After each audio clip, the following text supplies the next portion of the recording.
Hello everyone and a very warm welcome to the very final round of the 2016 Formula Sim Racing Pro Championship sponsored by Thrustmaster. After a bit of a long delay, we're finally live with the decisive battle that is going to take place for the Drivers' Championship between David Cook and Felipe Giro. Everything at stake for both drivers. However, Cook comes into this race with quite a bit of a lead of 21 points. So in order for Giro to be a champion, he first needs to start off by winning this race, and it is his home race. It is most likely one of his better tracks, one of his more favorite tracks as a Brazilian. They are always very passionate about Interlagos. Currently in the practice session.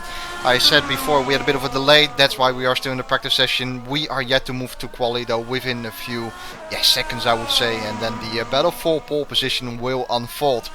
Luckily I'm not the only one today in the commentary booth. Today joins me Martin Stefanko, and how are you doing, sir? I'm doing great. Definitely looking forward to this race, even though the gap between David Cook and Felipe Giro is quite big, and Giro's chances of taking the title are pretty marginal. I think we're still up for a fantastic race. Yep, so as we said, it is practice session at the moment. David Cook is already showing the back of his tongue though, 11.3. Fabulous time from the Canadian. We said before, can round up the championship, can wrap it up here. And let's be honest, something weird has to happen if Giro won't be crowned or doesn't get crowned the championship at the end of this 54 lap race. Is that right? I think it is 54. It could be 52 or something. I'm not really sure. It is 54. Yeah. Okay, 54. There we go.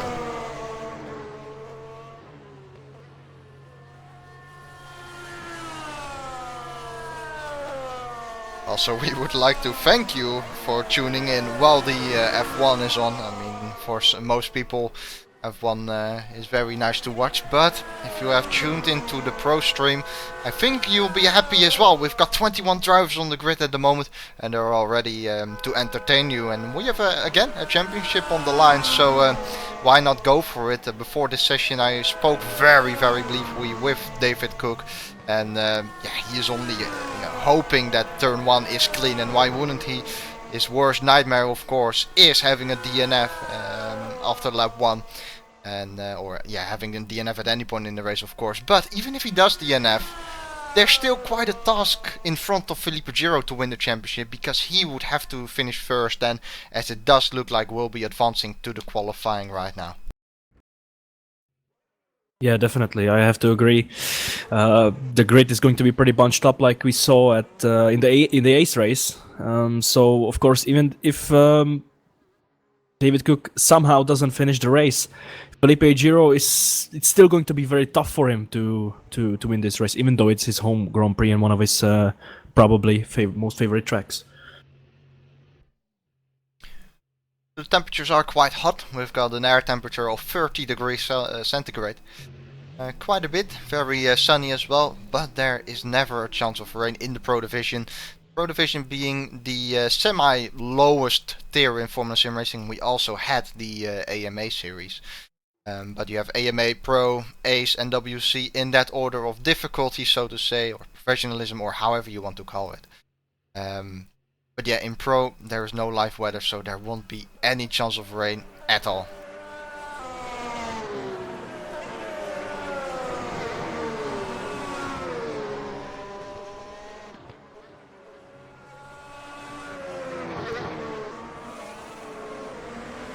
So we've got a lot of drivers currently out on track already. There's a Netrex who is going to set his lap first. Is that George Winter? That is Winter, yep. So Winter will be the first one to cross the line. He comes through turn 12 now, which is called Young Cow or something like that, or as Dave Paling said yesterday, Young Cow. So it's someone who does moo a cow. I found that pretty nice from Dave Paling. Nice use of words. However, back to business. George Winter starting his lap. Coming to the first turns, the Senna S, very important to get the braking right. You can brake very late and deep into the corner. However, when you do that, you do compromise turn 2. Not the best exits for George Winter in turn 3. Could have been a little bit better through there. 17.7 is his first sector time, and we'll see how the rest of the field copes with that first sector. as we are still riding on board with Georg Winter.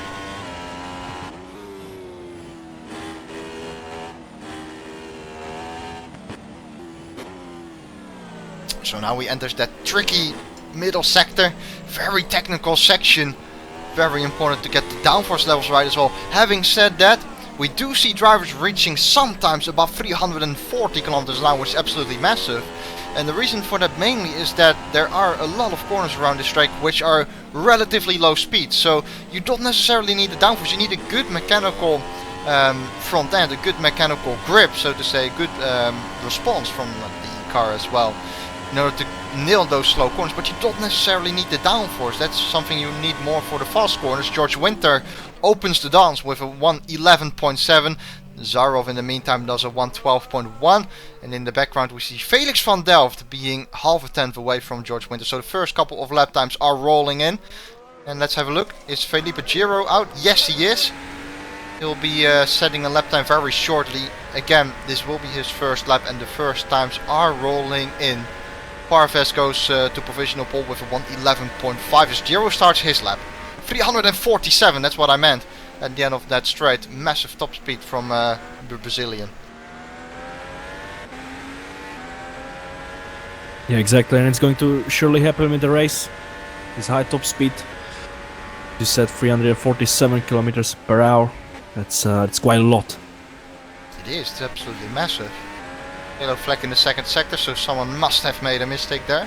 Giro 17.4 first sector, not bad at all. I think that's fastest we have seen so far, if I'm not mistaken. Could be. See how his his middle sector goes.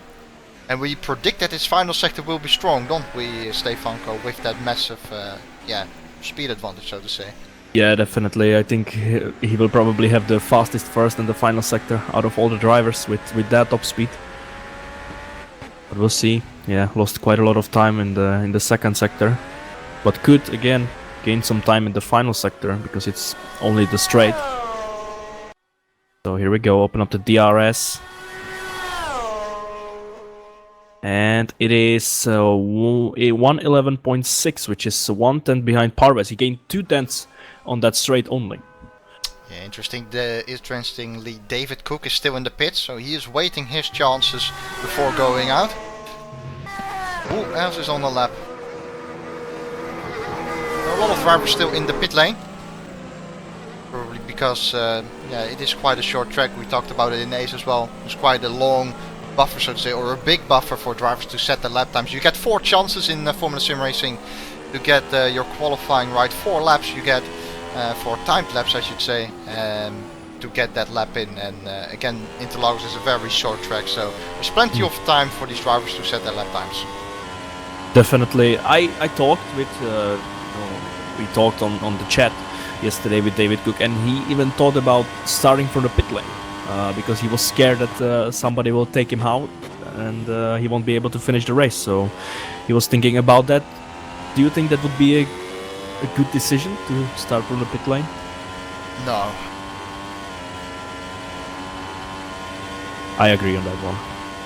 I have to agree on that one. When you do that, yes, you get the, so to say, as Cameron Watcher has done, the purple first sector. We're on board with him.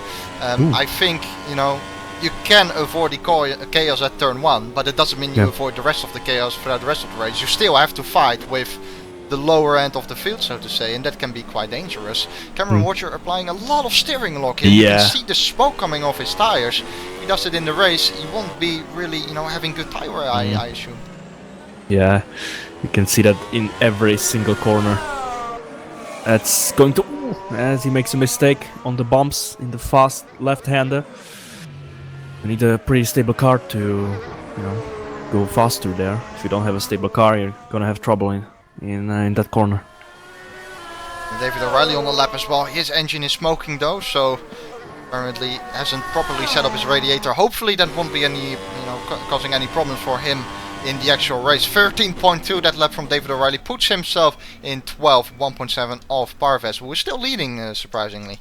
Yeah, he had a faster first sector than his previous personal best by 1.5 tenths. He lost a little bit of time in the second sector, so we'll see if he can improve. Open up the DRS shortest line. to the start finish line, and there's no improvement. So it looked good at the start, but yeah, the rest of the lap wasn't perfect for him. Okay, Jörg Winter then, another opportunity for him, but he parks his car. Yeah, Was 1.5 tenths up. Yeah, probably made a mistake somewhere. Van Delft also about to cross the line, hasn't really improved on his lap yet, and no, indeed, it's not an improvement for the Dutchman. Even swerves a little bit, showing his frustration and anger, perhaps.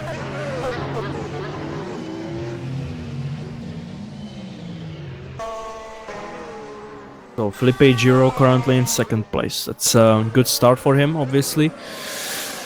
So we'll see, and David Cook still hasn't gone out on the circuit, so we'll see what will happen. There's 12.5 minutes remaining, so quite a lot of time to set the lap times.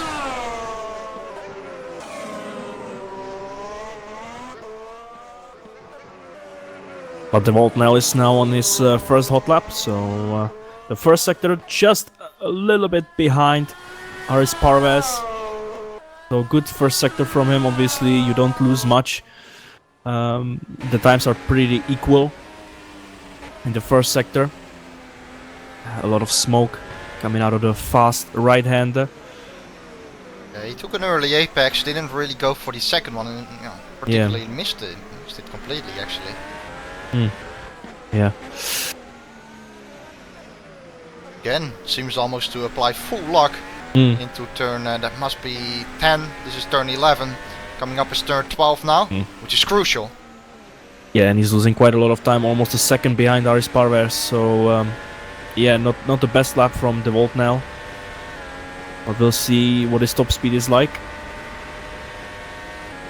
Yeah, same for Felipe Giro, around over 340 kilometers per hour, and he puts himself up into 8th place, 8 tenths behind Aris Parvez, who is currently still on provisional pole. Giro 1.5 tenths up at the end of sector 2. He's looking for an improvement at the moment. Didn't really have the best turn 12 I have ever seen. Took a lot of the inside curve. I think it compromised his exit. I still think he'll be able to improve, but does he also improve position? No, he doesn't. He actually doesn't improve his time either. So that has to be a bit of a disappointment for him for sure. Definitely, but he still has 2 tries, so and the track will be improving as the qualifying goes on, so there will be still plenty of chances to snatch pole position. And interestingly, David Cook still in the pits. He really going to start from a bit late? Oh, yes, Aris Parvez has made a mistake. He was just a little bit slower than his previous best, but has made a mistake in the turn 12, so yeah, that's the qualifying run over for him, at least this one.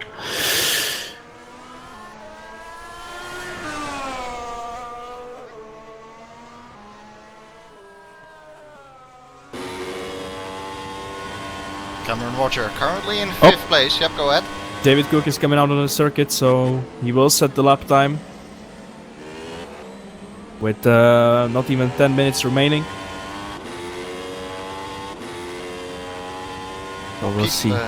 Keep an eye out on David Cook, see what he can do. Parvez, or sorry, Roger in the meantime is over a tenth up at the end of the first sector on his own time. On his own time, excuse me. 17.4 he has noted there, and now comes that middle sector. Let's have a look. He swings it in, has got a lot of downforce I think on that car actually, or just completely nailed that corner. It looked beautifully nonetheless.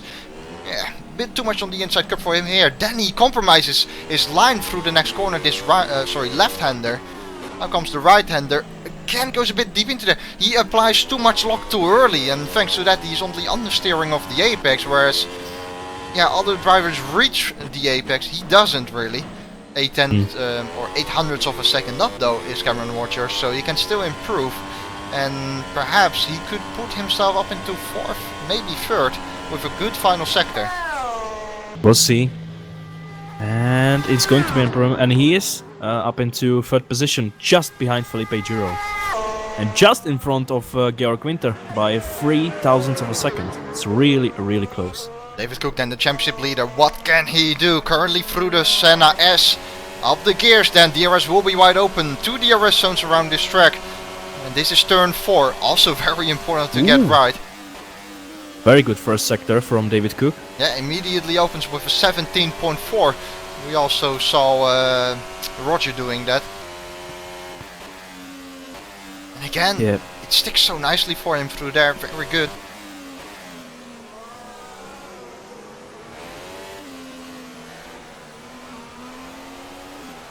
So far so good from David Cook. He has Mikhailovic and Tievic just ahead of him. Hopefully he won't hold him up. What about the second sector? And he is almost 2/10 up on Haris Paves, so he could possibly do 1:11.2. We'll see. Now coming up to the line, open up the DRS, shortest line to the finish, and it is 1:11.3. Yeah, provisional pole for David Cook. So great start for him in this qualifying session.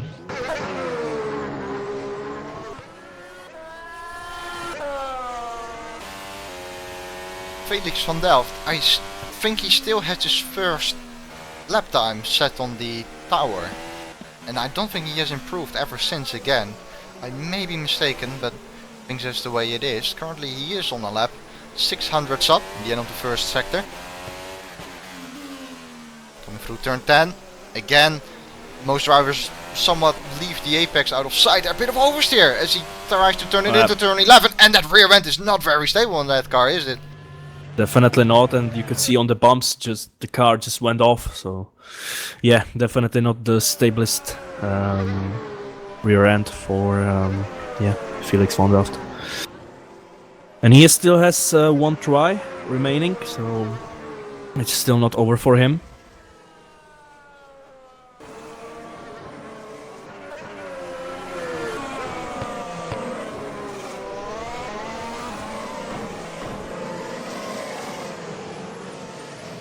So David Cook will be going for another hot lap. So far we have 5 drivers on the track, or 6, I'm not too sure at the moment, but it's mostly drivers from the back of the grid. So let's see if David Cook can improve.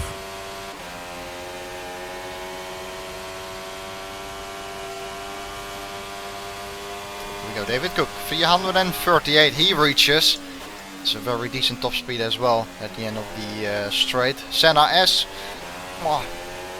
looks okay, could have been a bit better. Probably was a little bit out of shape for turn 2, but yeah. Again, Mikhailovic and Tievic ahead of him, but he didn't shift up to 8, and he immediately, don't know what happened there exactly. Maybe his wheel broke down. Oh, that would be not nice for him. And then he binds the upshift to a keys or something, like to the spacebar or something, and then he presses spacebar the whole race. Yeah. Well, we'll see. Hopefully that's not the case for his sake. Yeah. And Felipe Giro is now going for the hot lap, so let's see if he can challenge David Cook for the pole position. There is still under 5 minutes remaining, so still plenty of time to set a lap time.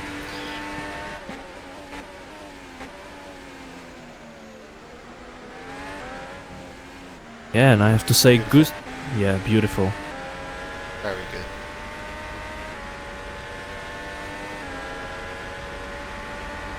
Yeah, 0.07 of a second quicker than David Cook, so looking good so far for Felipe Giro. Yeah, we know that he hits the section of the track now though, which is not really his strongest point. Still sticks very nicely for him through there though. Brakes for turn 7, I think that is. Sticks to the apex nicely. A few steps with the wheel. Well, I would say so far a great lap. But had a bit of an oversteer. So let's see. And it is an improvement, but only a slight improvement. So yeah, I don't think he's gonna move up any places. And turn 12 wasn't really that great for him. However, I think on his previous lap, turn 12 went really bad as well. So perhaps he can still improve. despite having a bad turn 12? No. He doesn't. Okay, so it was even worse than in that case. Mm. But he has got another lap, I think. One more. Yes, he's got one more. No, he hasn't. No, he hasn't. He actually hasn't. Okay. So Giro is done for this qualifying session. What can David Cook still do? Can he improve? Can he put himself into a more comfortable pole position? We'll have a look. I'll take a look at George Winter. He's done his personal best in the first sector, and if he keeps it like that, he could move up into third position. But he has made a little mistake. So we'll see. David Cook, first sector, 700s down on himself. 17.4, still a good sector nonetheless. We'll also keep Winter's progress in our eyes though, in line of sight, so to say. He improves. Second sector still, almost 2 tenths up on himself. That would move him up into P3, which would put Felipe Giro down to 4th position. So we'll see, shortest line to the finish, open up the DRS, and it is P3 for George Winter. Good lap from him. Very good lap indeed from him. David Cook in the meantime has improved in the middle sector, but is still half a tenth down on himself. Fantastic turn 12 though from David Cook. I think he got a really good run up this hill for the final couple of kings of the lap. DRS will be wide open for the run to the line. Can David Cook still improve? The answer is no. But it's just about very close. Well, we'll see. Haris Parves is will go for his final attempt. And he is 1.5 tenths behind David Cook. George Winter only 16,000th of a second behind Haris Parves, so really close here. If I take a look, there's just thousandths of a second difference between each driver, so it's really nice to see. Every detail counts.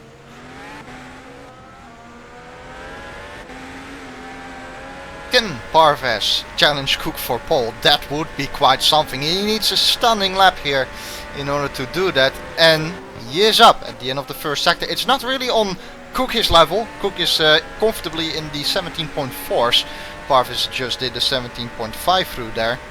But I think his middle sector is his strong point, and look at that, he carries great momentum into that corner. Car sticking for him beautifully, and he turns it in so nicely there. Slowed the car down perfectly. Yeah, and Cook will go for another attempt. He is right behind Parves. Parves had an oversteer moment there. But we'll see if it will be an improvement. No. But he might get slipstream from Cameron Roger. That will certainly help him. We'll see. I don't think it's going to be that much strong. And I don't think it will be an improvement. No.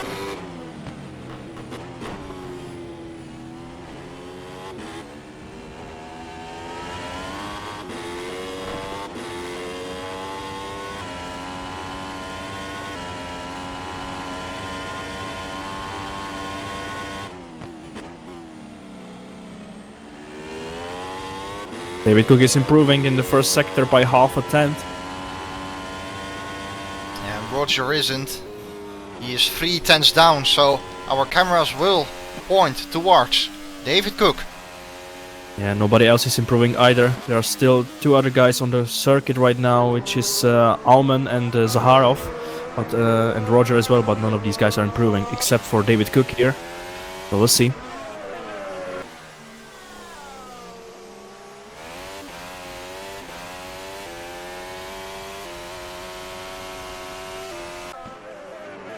Still up.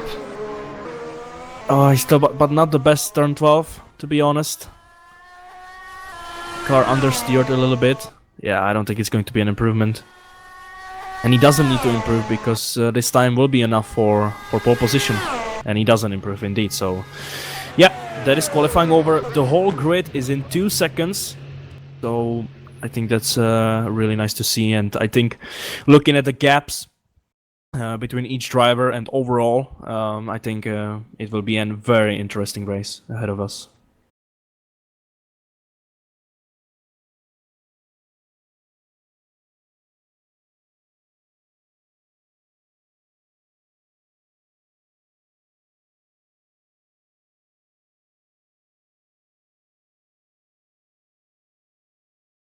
I think what happens now, we'll have a little bit of a break in between the qualifying and warm-up. Because it is the final round of the season, there are different rules being applied, and every driver now has a few minutes of time to check their quali laps whether they have cut or not, and if they have made a cut, although it's pretty tough around Interlagos, they can report it to the race director and start from back of the grid or from the pit lane, I believe. So they are being given a little bit of time. We are going to give you a little bit of time as well, because I think it is a wise choice to run a little advertisement at the moment, and then we'll be back shortly for the warm-up and title deciding race. See you soon.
Hello and welcome everyone.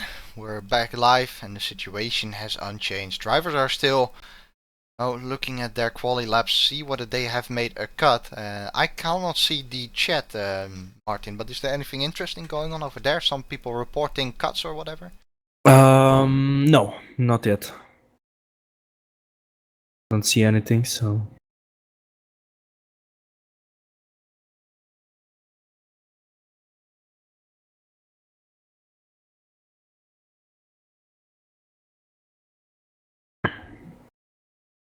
Okay, so I think Will Barnes was the only driver for that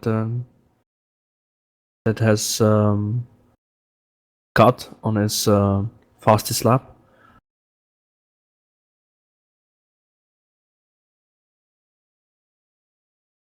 So I think it will be Will Barnes, who has qualified 18th, that will, start. Is it a start from a pit lane? I think he can choose between the back of the grid or a pit lane start. I'm not entirely sure. I think it's that way though. So we're still waiting then for that warm-up to start. Mm-hmm. This will be apparent in the World Championship as well. I believe that some drivers get some time to check their laps. So go ahead. Yeah, we're going to the warm-up, so drivers will be preparing for the race, driving with high fuel, getting ready for the title decider between David Cook and Felipe Giro. David Cook starts from the pole position, and Felipe Giro will start from 4th place, which makes it even harder for the Brazilian driver.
obviously David Cook has put himself into the prime position in order to clinch his Drivers' Championship in Pro. Starting from pole position, that's fantastic, and thanks to that, you know, if he has a good start, he'll be able to avoid the chaos at turn 1 as well, which was exactly what he was scared of, what he was afraid about, or afraid of I should say. And Felipe Giro in 4th has got some work ahead of him, of course, but you know, the way Felipe should take this is his main objective should be to finish first, and the title, the deciding fact, is basically out of his hands. If he finishes first and David Cook finishes second, he still won't be the champion. So it's all dependent on what David Cook is going to do this race, and I have to be honest, something miraculous needs to happen for Felipe Giro to win the championship, especially after Cook starting from pole. But you never know if Cook has got a failure in this race, if he crashes, if he makes a mistake, whatever, it could all spice things up. Yeah, definitely, I have to agree. Felipe Giro will need a miracle to have a great chance of winning the title from David Cook.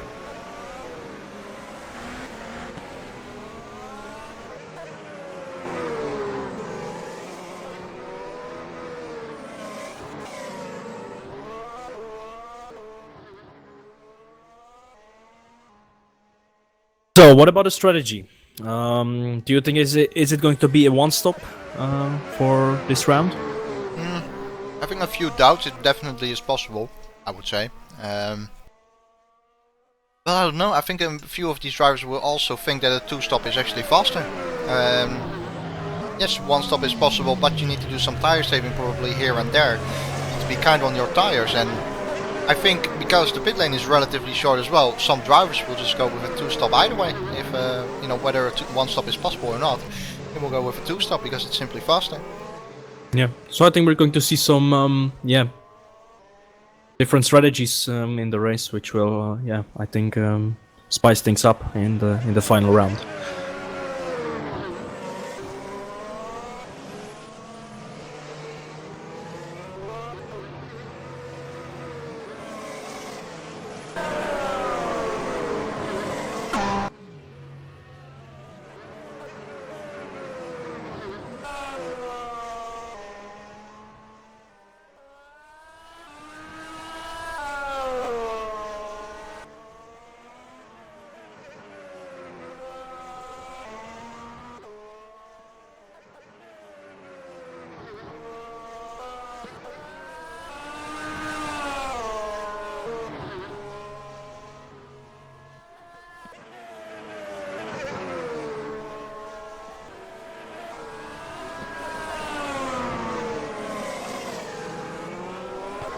Alright, so this final race of the season will go underway very, very shortly. It's been a long awaited race, to be honest, because there are a few delays here and there are still 4 minutes left in this warm-up session.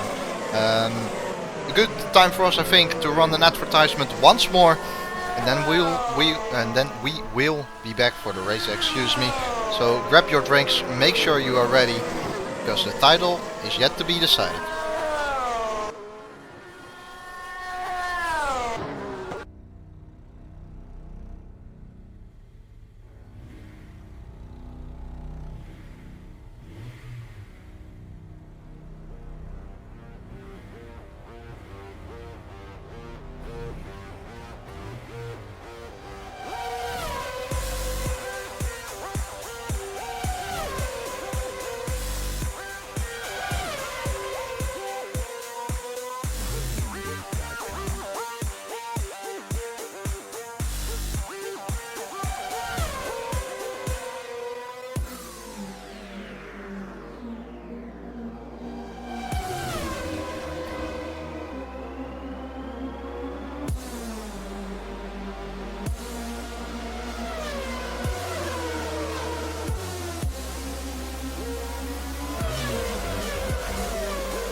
Welcome back. You are joining us live with just over 2 minutes to go.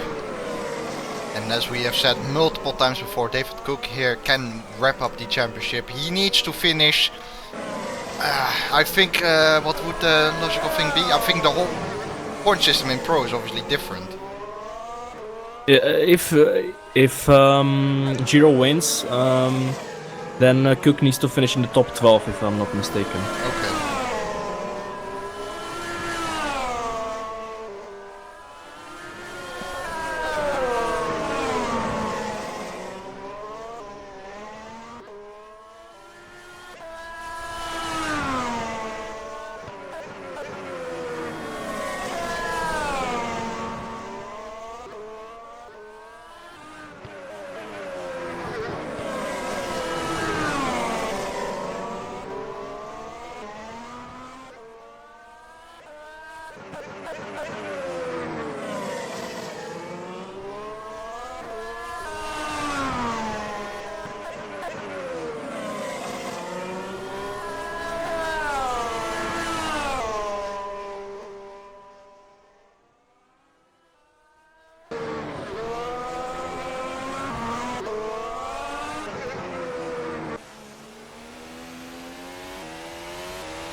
Look who's by the way on top of this warm-up session, Mihailo Vicentovic.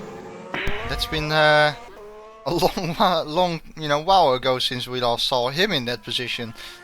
Despite it being warm-up, it will be nice for him. Probably use a sneaky amount of boosts or whatever in order to achieve it, but still he is there. Yeah, good for him. Definitely. We'll see if he can beat that fast in the race also.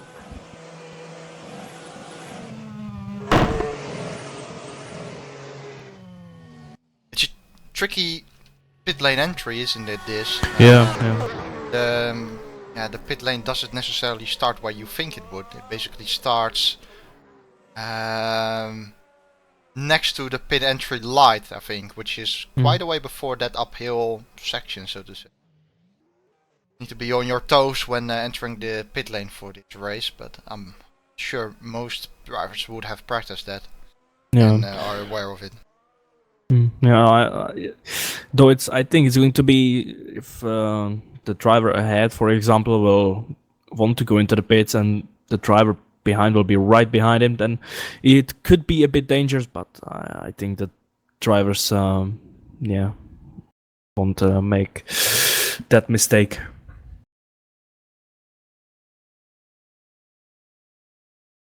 Yeah, I'm secretly having a little eye out on the real F1 race as well. Yeah, me too.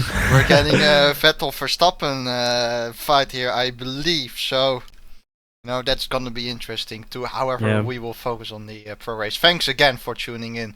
To the people who have tuned in, they are most likely keeping their eyes out on the real race as well. A little bit of a shame that it had to clash with the real race, but hey, there we go. It can happen, and some stages obviously quite unavoidable as well. When you see how many races we have got, it is 18 in the real or here. Oh, we have 16. We have 16, yeah. And in F1 they have 21 or something? 21, yeah. Yes, so sometimes it is a bit unavoidable that it Yeah. clashes. But we're waiting now. The warm-up is over. Let the race begin. 54 lap race.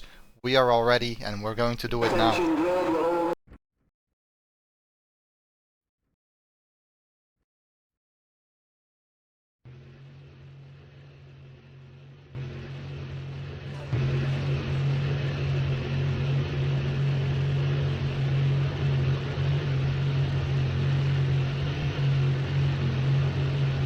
So the formation lap will go on the way very shortly.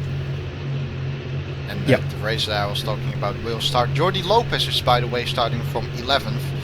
The American driver was very, very impressive in the first half of this season. I believe he has dropped off a little bit ever since. That can happen though. Yeah. Parv is in second.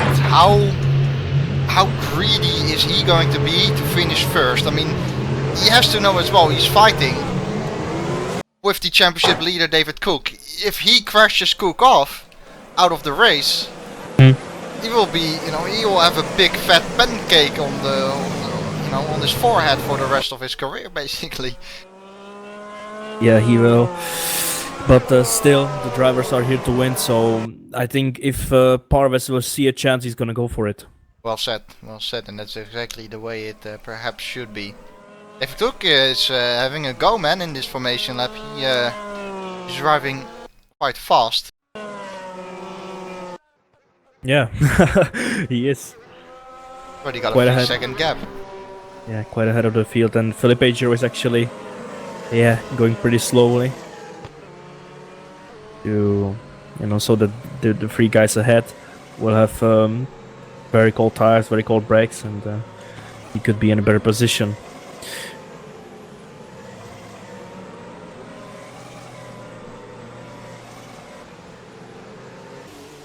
Alright, David Cook is really, He's going for the title. Yeah. He can't wait.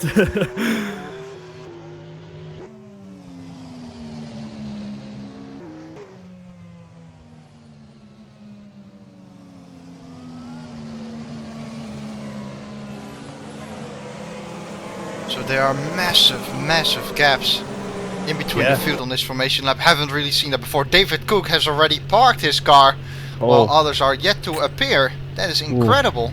I mean, is that a good thing? I don't think so. Is that smart? Yeah, good question. Yeah, I don't think so. His engine, it would overheat if he just stays like this. And now is when Parvis comes into sight and the rest of this field. Said before, 54 laps. We are all yet to see it. Maybe a little bit later than normal. Yeah, I mean David's tires and brakes, they will be so much colder than everybody else at the front, so going to be interesting, really. So Felipe Giro, if he looks to the right hand side, he will see his championship rival David Cook. All Felipe Giro needs is a victory and Cook to DNF basically, or finish outside of the top 12. David Cook on the other hand looks to be favored to win the championship here. The lights are coming on, we are all ready to race. And the race is underway now with David Cook having a mass start. I think Parvis got the better run. And here we go into turn 1. Parvis will be on the inside. Felipe Giro in the background as well, going side by side. They are free wide. This is fantastic stuff. And they make contact! Oh god! Massive KM. Felipe Giro is involved in that incident. Not a great day for Felipe Giro at all. Not how he would have liked. They were already free wide going into that corner. And Felipe Giro is at the back of this grid without a front wing. Oh, there's a lot of drivers. It's George Winter there. And Pascal Chapon is out of the race. George Winter is out of the race as well. He has lost his front right wheel. And Felipe Giro doesn't have a front wing. He has a damaged suspension. And there is another contact. Alman was... there's many battles going on. This is incredible. I mean, watching the Real F1 race, watching this race, it's it's so incredibly tough. But a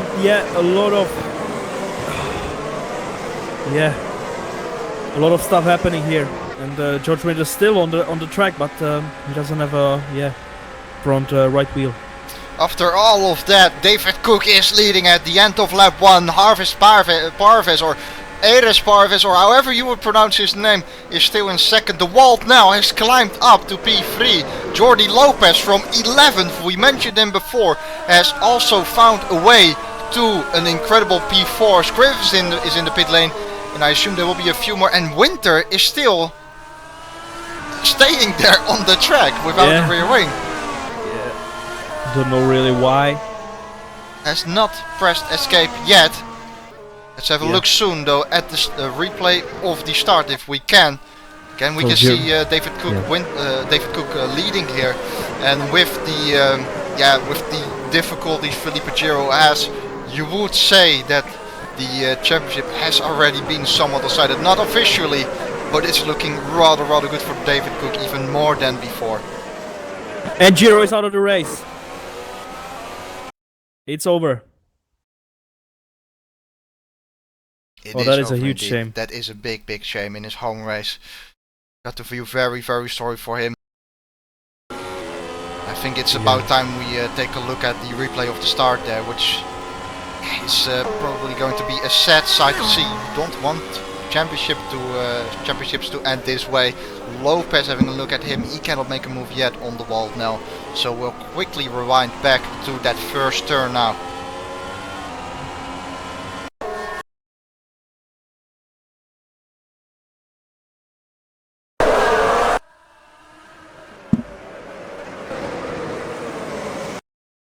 So here we go then. It was already 3 wide going into turn 1. With Giro on the inside. That inside line becomes the outside line for turn 3. Yeah, 3 wide into there is not going to work, guys. Yeah. And I saw a spin from Osgur, and Osgur another one. He has lost his rear wing. Oh, that's not good for him. Definitely not.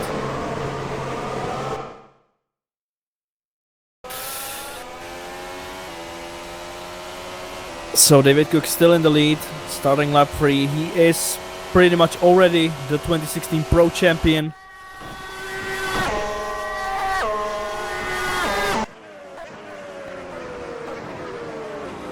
And Lopez is looking quite feisty on the back of the wall now. And indeed, officially now David Cook is the champion with the retirement of Felipe Giro. It's a very big shame to see it ending like this though, and you've got to feel bad for Felipe Giro, because not only is there a championship out of sight here, but I'm pretty sure Felipe Giro was quite hyped going into this race because it is Interlagos, it is his home race, and those Brazilians, right? They are all very passionate about it, and why wouldn't they be? There's a board flying there, driving on board with Lopez. Just a hint, Osgur is out of the race due to the damage of he lost his rear wing, as I said, so he is out of the race along with Felipe Giro, George Winter and Pascal Chapon. So that's 4 retirements in the first 3 laps.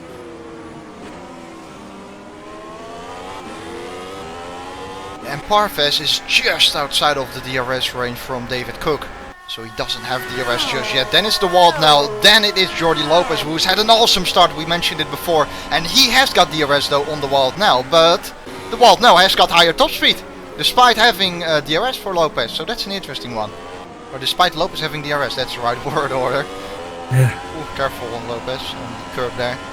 That's interesting. So the Walt has definitely got a top speed advantage over Lopez. He definitely has. Unless Lopez didn't really use the boost or something like that over there. So have we got any other battles on track? Dave Paling is in 10th, battling with Riaz a little bit. Could be an interesting one to watch as well. Yeah, definitely. And Van Longenberg has a speed light on. I don't know if he has any damage of some sort. And Parves is closing in on David Cook. He could get the RS on this occasion. Oh my god.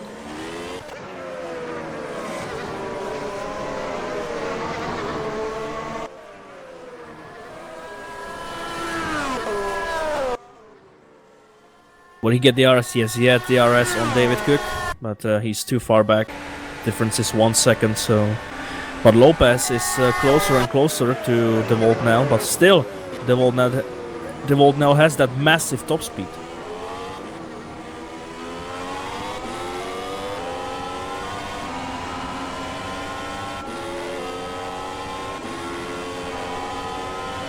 He's gonna go for it into turn 4, seems to be too far back! Oh, he outbrakes himself, locks up his left front and nearly runs into the back of De Volt now, but yeah, luckily that didn't happen.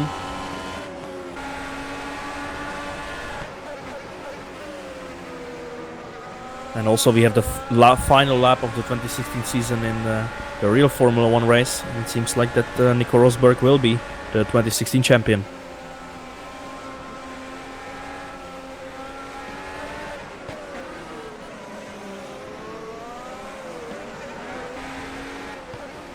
And Moyano is out of the race as well. What happened to him?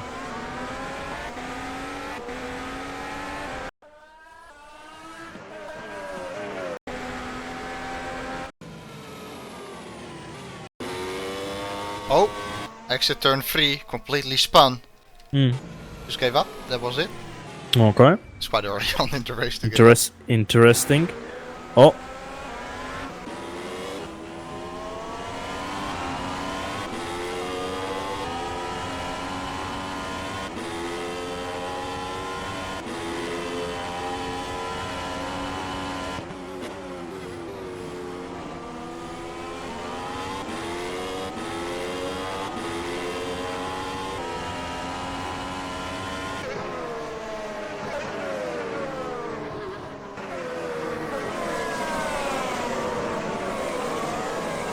Well, here we go, then.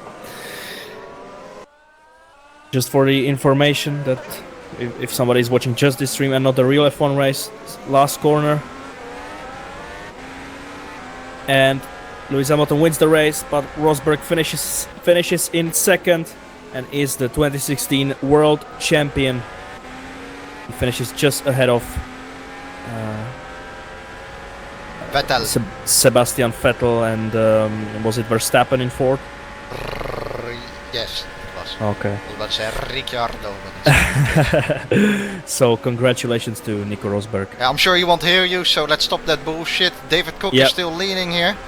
He has got a gap over a second to Parvis actually, so no, Parvis doesn't really get the DRS advantage at the moment. And David Cook, yeah, I mean, this has to be a huge pleasure for him to race in the lead like this. He is free to do whatever he wants now. He, you know, even if he bends it into the wall, it doesn't matter. Obviously though, again, I'm gonna say it one more time, you have to feel sorry for Felipe. It was very, very unlikely that he would win. I think everyone knows that, but yeah, a DNF like that is, yeah, it's a bit heartbreaking if you're, or whether you are someone who supports him or not. And what can Lopez do on the back of the wall now? Failing has come ahead of Rias. Rias has made a mistake somewhere because he has dropped to 13th now. And Vicentovic is in 8th. I mean, he will be happy with that. Vicentovic seems to be having a better weekend than he has ever had since a long while. Here we go, Lopez then with...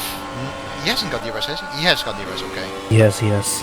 But he's still not closing in. Yeah, exactly. Well, now has that massive top speed, and even with Lopez with the DRS still doesn't gain much.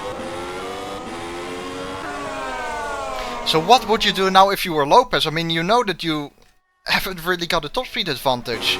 And overtaking in corners, we all know that it's pretty hard. You have to do it down a straight or something like that. But that's the thing, he cannot do it down a straight. Yeah, definitely. If he gets stuck, then I guess just save the tires, save the fuel, and yeah, if it's possible, go for the undercut. Dylan Scrivens has made an overtake on Uehara. Looking at that, that was a straightforward move. This is something Lopez cannot do. Unless he is really close to Nel. That's the way it can work, because then you pick up massive amounts of slipstream. It really can work. Parvis, yeah, somewhat of a stable and steady gap to David Cook. Vicentovic has gone by for Longerberg in the meantime. Longerberg DNFs. Oh.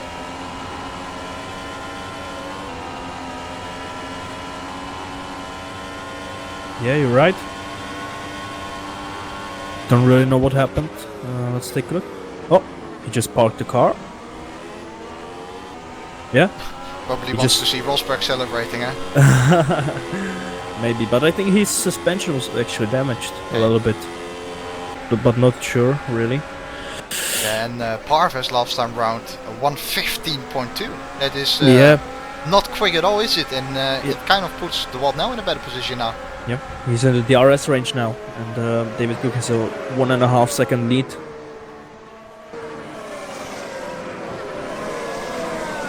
When Allman is going down the inside, Dave Paling and they both make contact.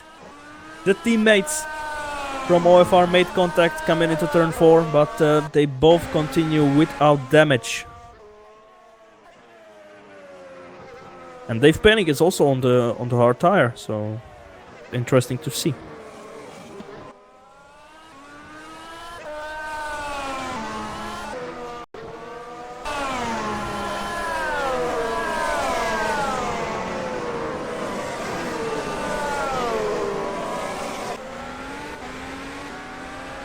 This is really interesting. De Walt now has higher top speed than what Lopez has with the DRS. That's amazing. And De Walt now has DRS on Haris Parves. So Haris Parves, is that it? Not really sure. Oh, you don't know yourself either? I don't know myself. Okay. I'm just guessing.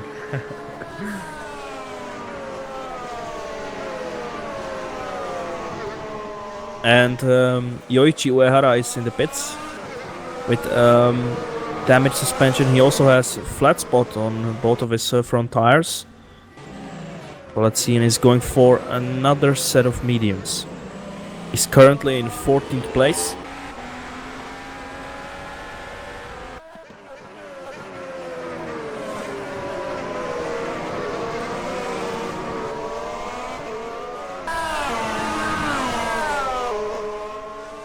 De Walt now again has DRS on Haris Parves, so but again he's too far back. This time his top speed 340 kilometers per hour. Wow, that's a huge top speed. De Walt now. De Walt now, yeah. That's a huge. Well, wait top until he is right in the slipstream, because we saw him doing 46 or something, 47 in quali already. So we know that he's, he's still can go faster if he wishes. Yeah, exactly. And from what I saw, he has quite long gear ratios as well, so if he's in the slipstream, he can go really, really quick.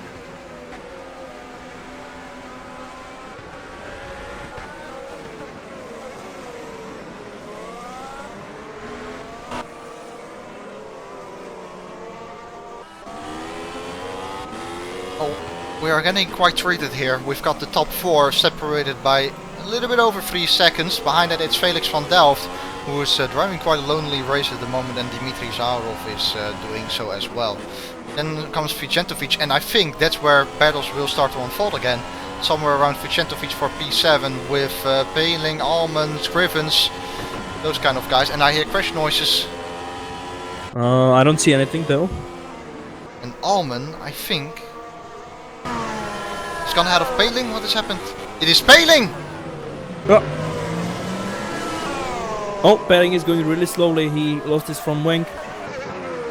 So he must have made a mistake somewhere. Yes, he went straight on. Oh, okay. Interesting. And Vicentovic is in the pits as well for his first regular pit stop.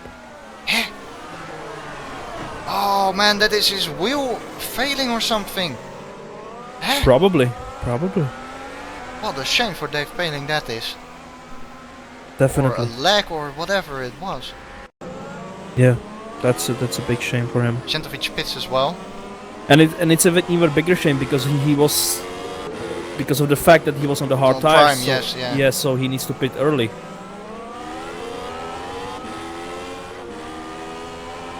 So automatically this is a 2-stop at least for this race.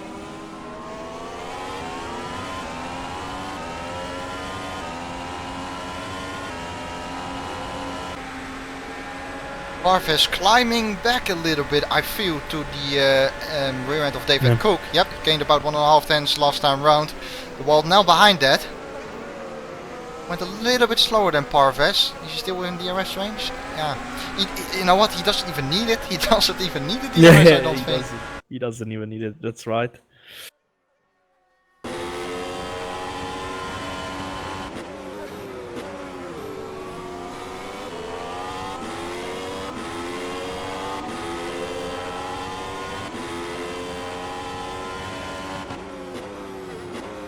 But it's nice to see that the front runners are so close together.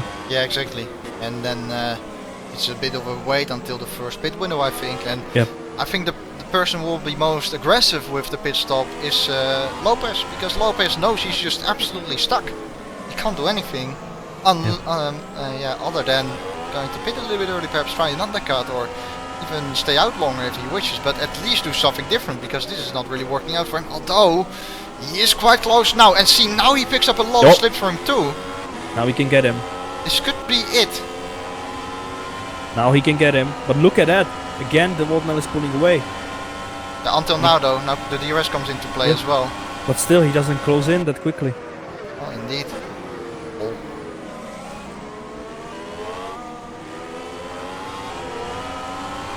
But now he can have another chance. Going for it. The Voltnell is defending. Lopez around the outside. Oh, that was... Oh, and that's a contact! Lopez crashed into the back of the Voltnell. Ooh. Well, that's certainly not the way to overtake people, Jordi. Felix van Delft right on the back of the wall now too. Does Lopez let the wall go by again? Because after the incident, Lopez was driving rather slowly, as if he was going to let him through again. But I think he has sped up now, so doesn't really seem to be the case. Maybe down the straight. But again, we see contact between two drivers there. Have a look at the replay. So obviously the wall defends the inside. David Cook has to do around the outside. He doesn't, outbrake the wall though. And then, yeah, obviously the wall parks it on the apex. And Lopez runs into the back of him, unfortunately. Yeah. But that's 100% Lopez's mistake, so the wall now completely innocent in that incident. It's a big shame, because now the whole top 4 battle is out of our hands again. Yeah. We've now got Parvaz, who is sticking quite well with Cook, but can't really seem to do anything spectacular at the moment. Definitely, and otherwise we don't have pretty much any battling otherwise for P7 between Scrivens and Allman. Yeah, maybe, and Scrivens will life a bit. Yeah, and Scrivens will go into the pits on this lap, I think. So there goes that battle.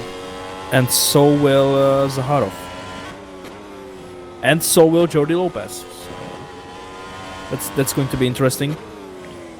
I think Lopez, with the pit stop, he was going to trigger the first round of the pit stops. People will start responding to that. And indeed, Lopez goes into the pits. He has to be careful so that he doesn't speed up. Come into the pit lane. He doesn't, so... And Zaharov indeed comes into the pits as well. Lopez couldn't really find his box. He's going for the time.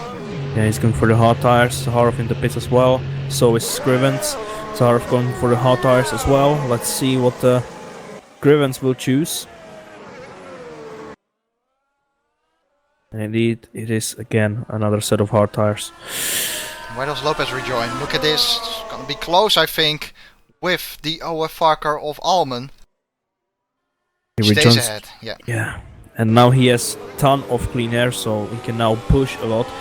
I think if he played it smart, when he was behind the Voltnell, he would just save the boost, and just use it now when he's going for the undercut, so that he can gain as much time as possible and get closer to the top 2. And Is someone going to respond? Probably Felix van Delft. Gonna come into the pits. This is going to be interesting because if he gets an undercut on the wall now, he's gonna come out ahead of him, but he doesn't for now. And Yoichi Uehara is out of the race. We've got 14 runners out of 21 after 17 laps.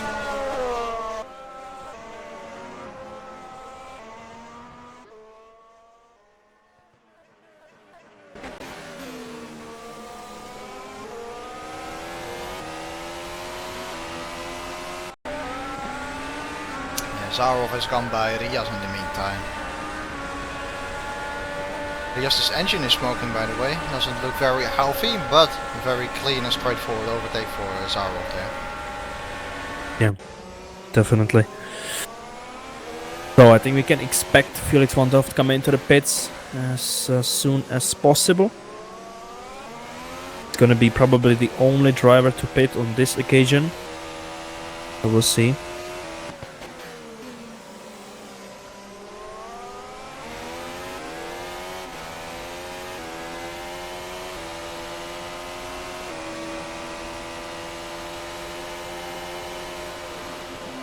And indeed, Felix van Delft is coming into the pits. Oh. Right on the limit with the engine there, very good. Exactly, very nicely indeed. So, I think he's surely going to go for the hard tires. Yes, he is.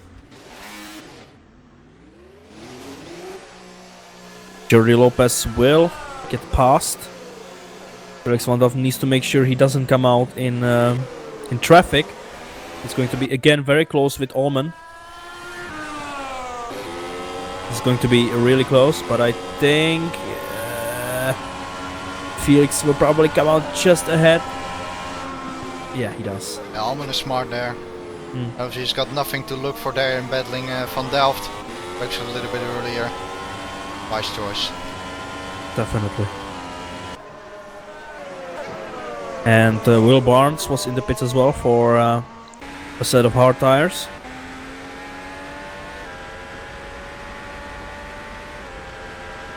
And none of the leaders are visiting the pits just yet.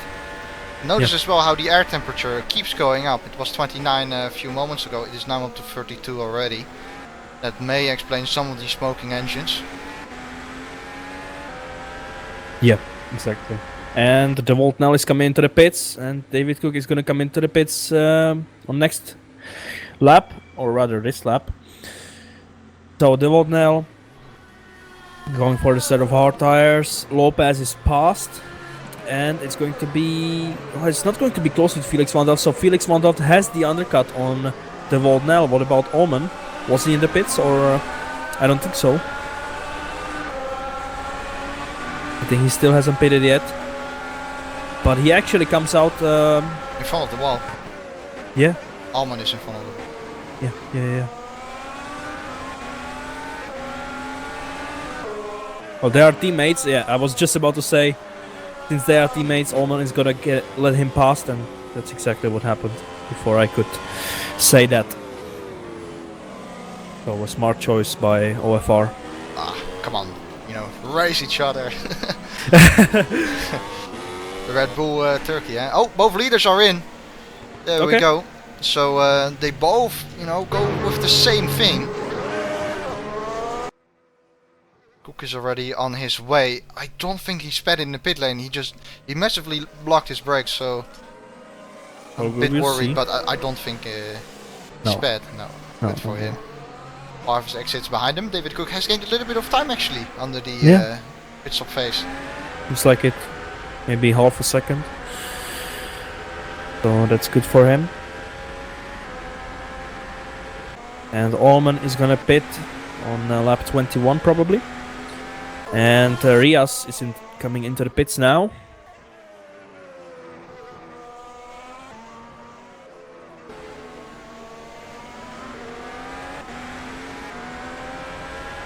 And he's going for another set of hard tires.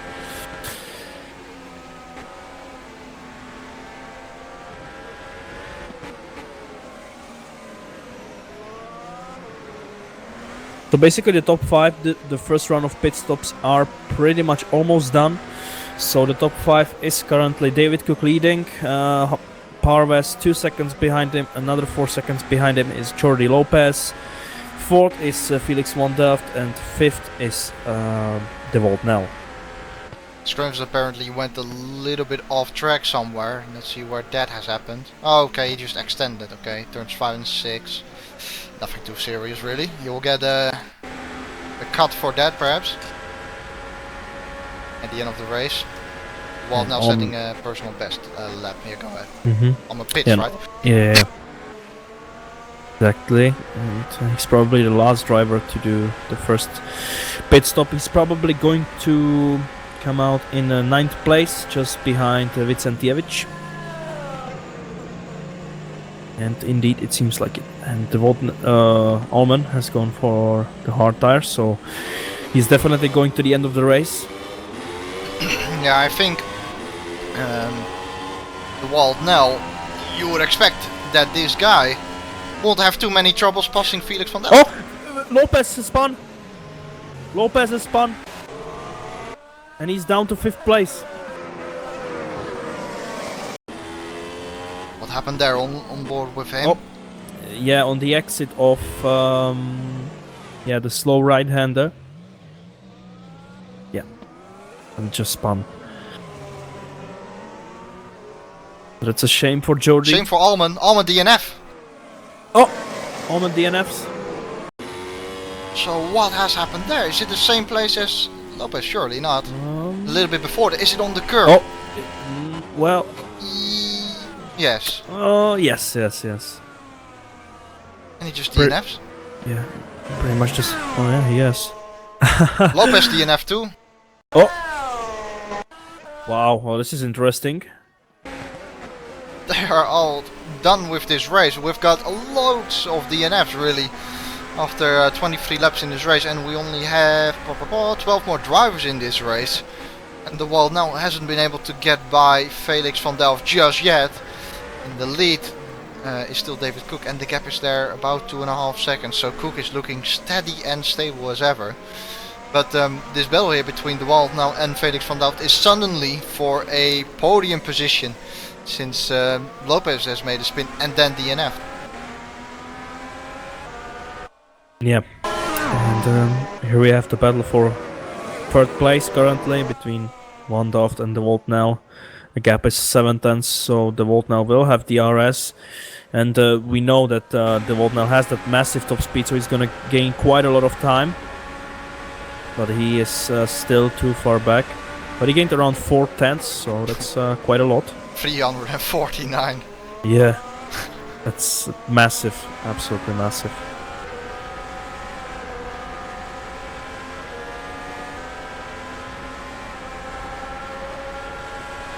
And he's getting closer and closer, but still too far behind.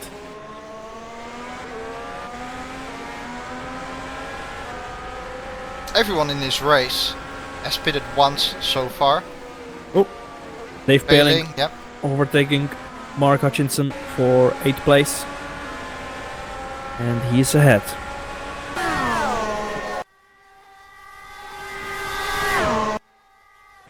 Dave Paling on the medium tires, of course. But I think he has still at least one stop to make, because of the mistake he made. Interestingly, Cameron Roger is still driving. We see a lot of people DNFing once they had one spin, but Roger, after the first lap incident, still driving. Let it be in last place. I'm sure he has a bit of damage, and the Wald is rather close to Van Delft now. Van Delft even chooses to defend. He has had a half spin. That was interesting. Nice catch though.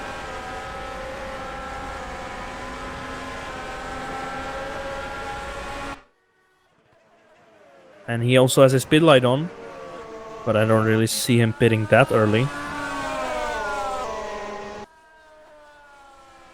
He isn't, so... And De Volt Nel still stuck behind Felix van Delft. Oh! Riaz makes a mistake. in turn 1. He has spun and lost his front wing.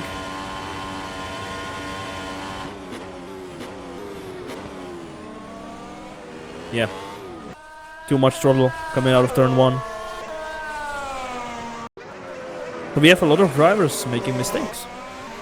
Yep, and the Wald now is somehow stuck behind Van Delft. I guess Van Delft has got his car so well set up for sector 2 and the Wald not, that the whole time Van Delft is able to pull away there again. The amount of time the Wald now closes in due to his low aero setup is being made up again by Van Delft in the middle sector.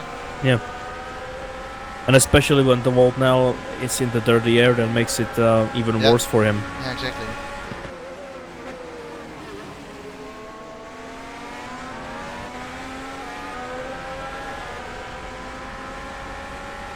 Well, otherwise we have no battles currently on the circuit, so yeah. This is the battle that, or the drivers that we should be watching. While Rias will go into the pits. We will see if he will retire the car or not. That is a question, of course.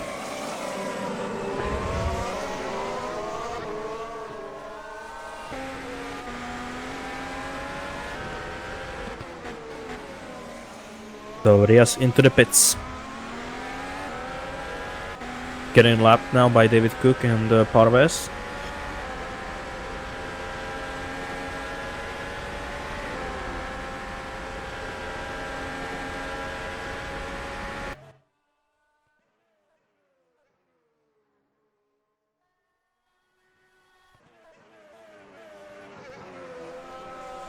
And he's going for another set of hard tires.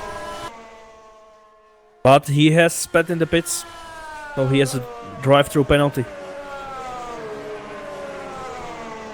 Well, now he's gonna lose a ton of time because he's already 47 seconds behind the guy ahead of him, who is Cameron Roger. And now he's gonna go into the pit lane to serve his drive-through penalty, and he's gonna be 1 minute behind. So, and obviously nobody else is behind him, so because the other drivers have retired. So he's currently the driver in last place.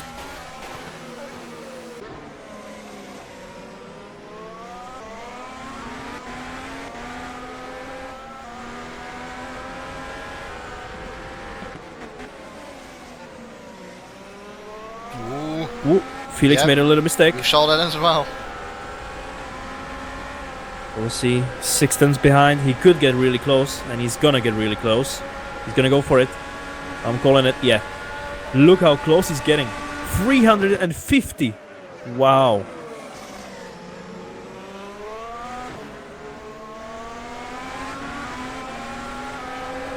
So we'll see. Can he get him now into turn 4? He's pretty close. Felix van Dort is defending the inside line.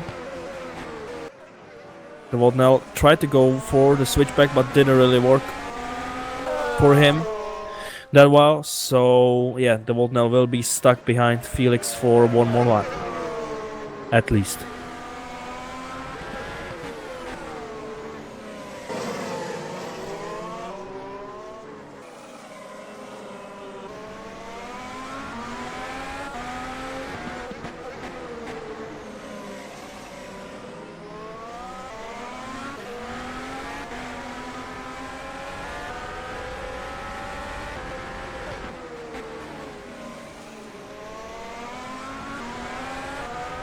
And again, the Wald now pretty close to Felix van Delft. The gap is pretty much the same like last lap, so we can expect another attack from him. He's going for it again. Felix van Delft on the inside. De Wald now on the outside, coming into turn 1 side by side, and De Wald now tries to go round the outside, and that's a brilliant move from De Wald now. Round the outside into turn 1. Brilliant stuff. But now Felix van Delft has the DRS. He's gonna go for it. De Wald now defending the inside line, and Felix van Delft defending really, braking really late, and he he gets him back. That's brilliant battle. Oh, De Wald now makes a mistake, and he's in the wall, and he's out of the race as well.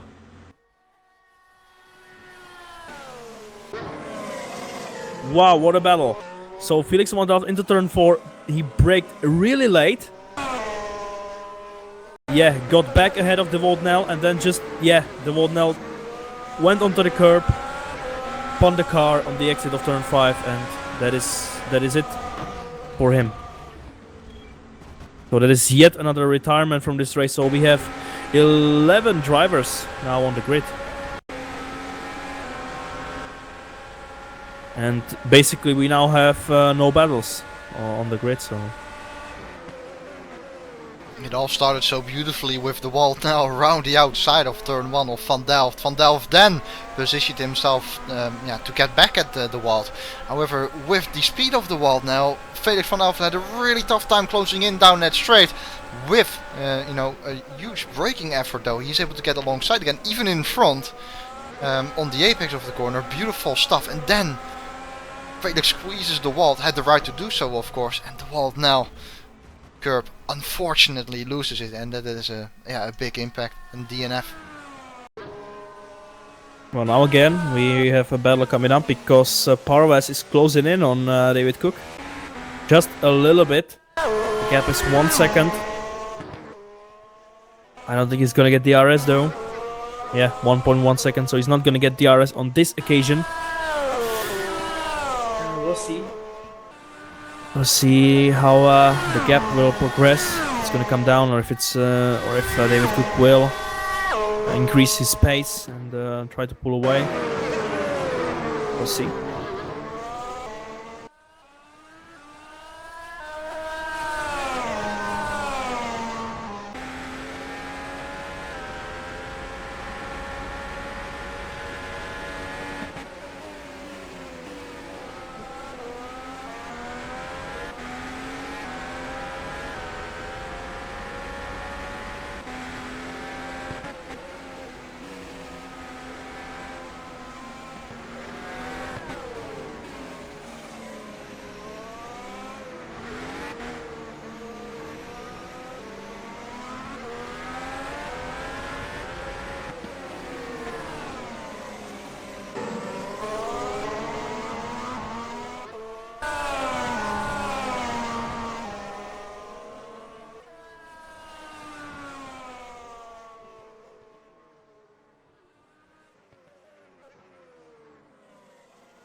So Martin, like you mentioned, with the DNF of the Wald now, there are effectively no battles out on track.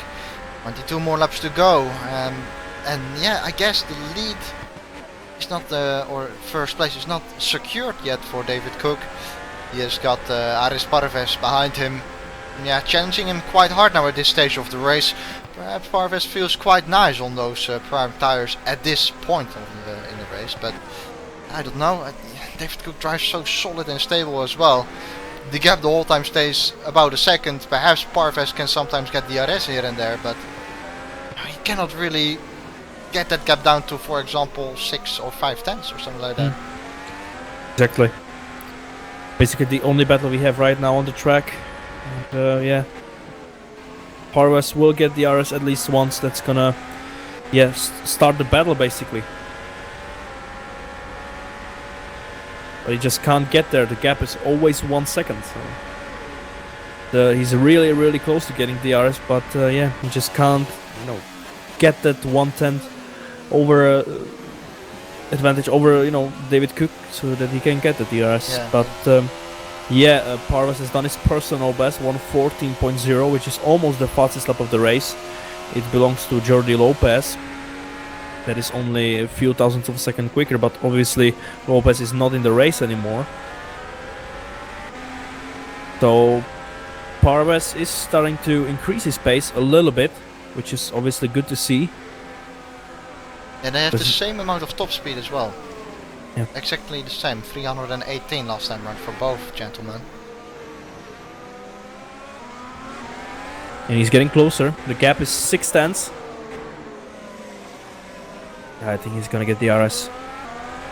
He doesn't make a mistake, he's gonna get it. and we're gonna have a fight on our hands for the lead of this race, which is yeah, pretty much what people want to see, fighting It's for the lead. very welcoming, to be honest, to keep us alive a bit. Yeah, Keep us awake. exactly. And indeed, Parvez has got DRS, so he opens it up. Top speed of 336 kilometers per hour, which is almost 20 kph more than what David Cook has. And what he would have as well without DRS. So Of course. that's a massive difference. 20 kph with use of DRS.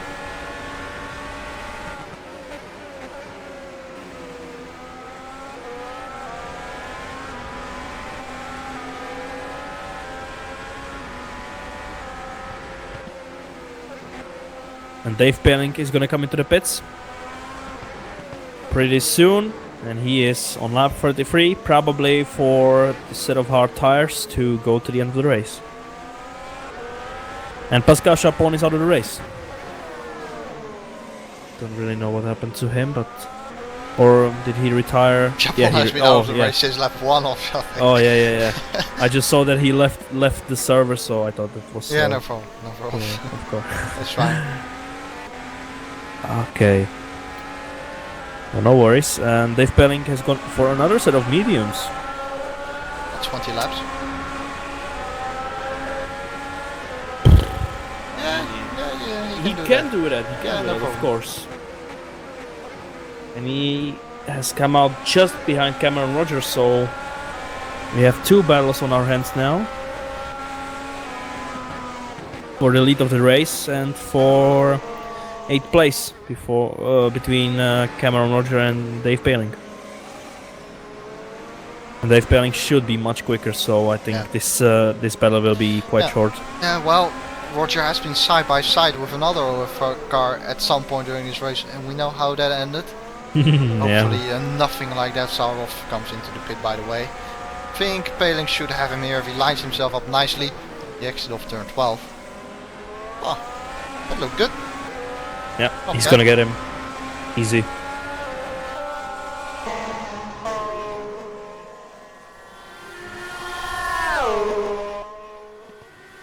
Yeah, Roger isn't even using boost 2 to defend, so I think he knew that the fight was lost before it even started, so he didn't want to basically lose time by battling Dave Pelling, because he will be so much quicker right now. And I think that's a good thing that he now has fresh mediums, so he will start catching the drivers in front quite quickly, so I think we're gonna see another battles quite soon. Yeah, Zaurov pitted last time round and he didn't really have the confidence to go to medium. He has gone to the prime tire, to the hard tire again. Yeah, he's come out in 6th place, so far good result from him, or good race from him. And Vicentievich has his pit light on but doesn't pit yet.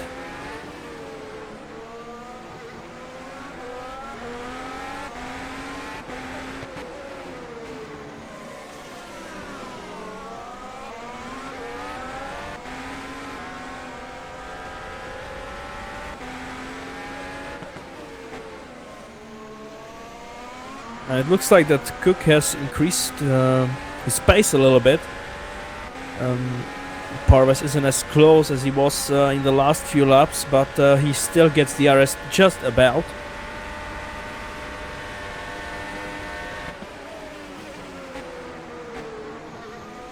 Yeah, and Pelling is catching Barnes by around almost 2 seconds per lap, which is massive.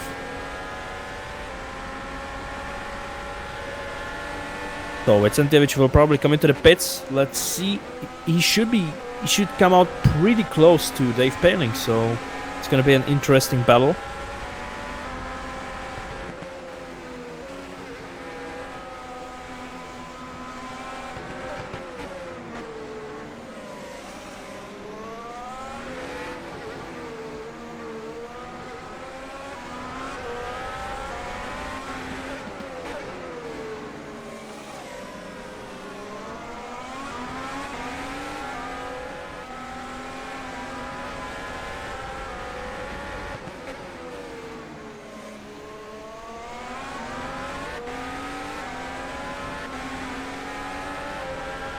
So I think we'll be seeing some action soon between Paling and Barnes then. yeah. And Vicentevic was in the pits. He's gone for a set of mediums to go to the end of the race, and Paling has come out 4.5 seconds ahead. So, and Roger is in the pits as well. He's gone for the medium tires as well. Parvis now has never been this close to David Cook yet. He's 4 tenths behind now. Wilke DRS won't get a move into turn 4, I'm sure. But this is a start for Parvis.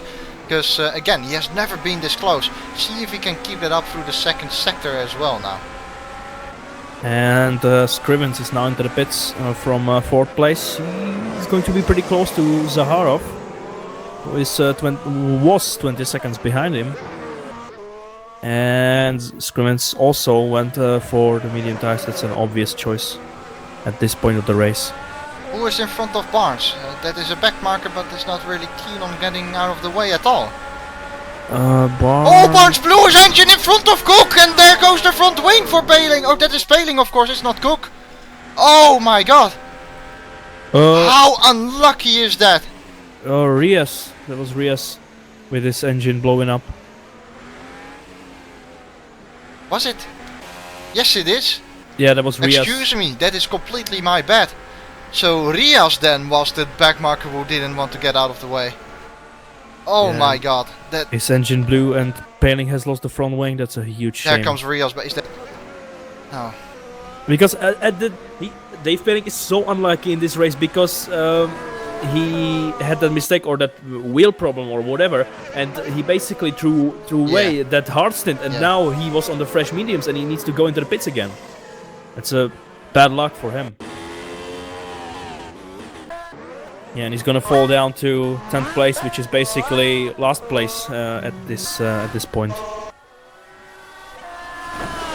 Rias, man, seriously, I mean...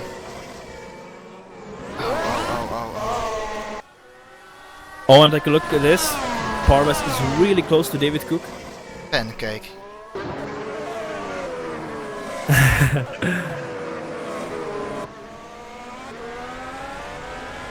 He's not that close. He's not gonna be close enough to actually try an overtaking move into turn 1.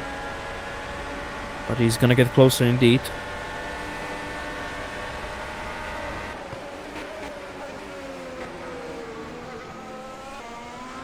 Oh man, I cannot believe that luck from Paling.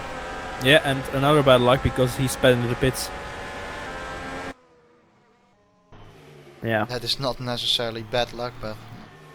Yeah, but still, it's a bad race for him, definitely. And then Rios blowing his engine in lap 39, what the hell, man. You know what? That Rios guy is not really the one to blame, but I don't know, it just seems so clumsy and...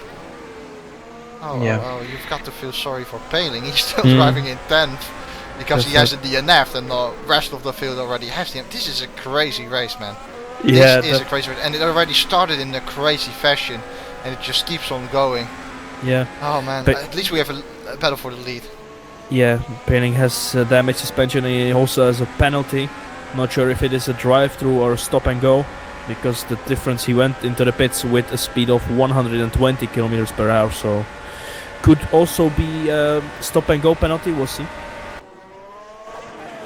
Cook in the meantime doesn't pay attention to everything that is happening around him. He is still driving in the lead, but he's being challenged a bit by Parvis. More and more lately, we're getting obviously to the closing stages of this race, and perhaps Parvis has got the tire wear better under control, or he is using more of the tires now and Cook isn't, so Cook will be stronger again at the end. That is a scenario which could be unfolding here as well. Having said that, I think Parvis, despite being in a dirty air and whatnot, is driving very, very controlled. See here, there is no smoke coming off his tires at all. Same for Cook obviously, but Cook hasn't got the dirty air effect. Yeah. So very nice indeed from both of the drivers. Pin their tires under control, and they have a back marker ahead of them, and that is Hutchinson in P8.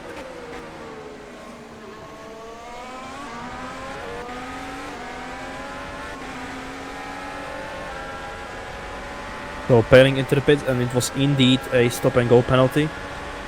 And he's now basically at least 1 minute behind everybody else. So yeah, not a good race for Dave Bailing. And it's another bad race for him because he crashed with Felix van Daft coming into turn 1. So yeah, not a good end of the season for Dave Bailing for sure.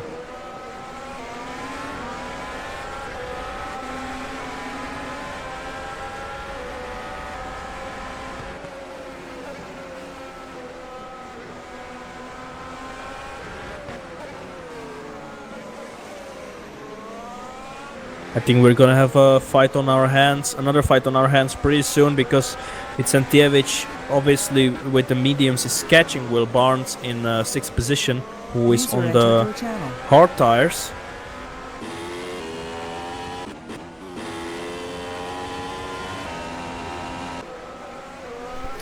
You know what, Stefanko? Really need to pee, so I'm gonna keep the camera on Parvis and you can commentate over it, okay? I'm sorry, okay. But I don't want to piss in my pants, basically. Okay, it's fine.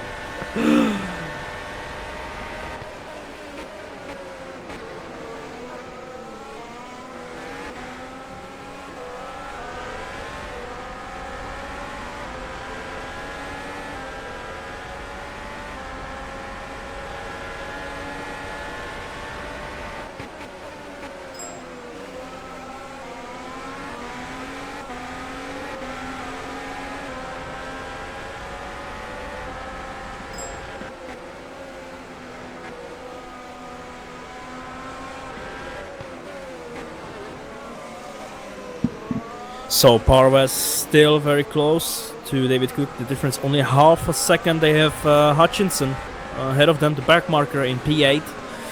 So we'll see how it will affect this battle. Hopefully not too much. Otherwise, pretty much nothing else is going on the grid except for the battle for P6 between Barnes and Vicentijevic. As I mentioned earlier, Vicentijevic really close to Barnes. DRS open, coming into turn 1, side by side into turn 1. Vicentijevic locked up, but Barnes has made a mistake, and Vicentijevic round the outside into turn 2, gets the job done, and he's up into 6th position. So that's that battle over, and we have the only battle remaining right now. That is for the lead between David Cook and Parvez. David Cook has got DRS from Mark Hutchinson, who has moved out of the way very nicely indeed. And they are still very close together.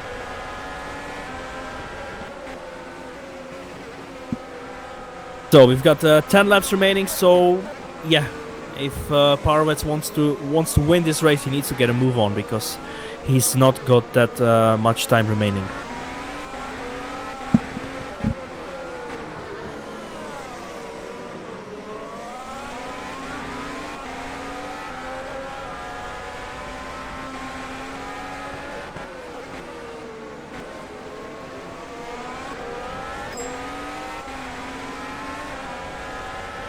And Parvez only half a second behind David Cook. He's opening up the DRS. The camera is on Parvez indeed, so that's good to see. Parvez not close enough on this occasion, but he's got a good exit out of turn 2. And he's quite close, 4 tenths behind, but he can't go full throttle that quickly like David Cook because of the dirty air, which obviously unsettles the car a little bit on the exit. So yeah, the gap still stays pretty much the same, around half a second. So we'll see. Okay, I'm back, sorry about that. Yeah, that's fine. Just for your information, we have Felipe Giro here, so yeah, we can speak with him. Let's wait a little bit and see whether this battle between Cook and Parvez is going to heat up anytime soon. Yeah, it's the only battle right now on the grid, because Vicentijevic has gone past Barnes around 2 laps ago, I think. Yeah, I've got a replay of that. Yeah, so yeah, these are the only 2 drivers now battling for position. We have 8-9 laps to go. But like I said, Parvez needs to get a move on if he wants to win this race. Which he surely wants, obviously.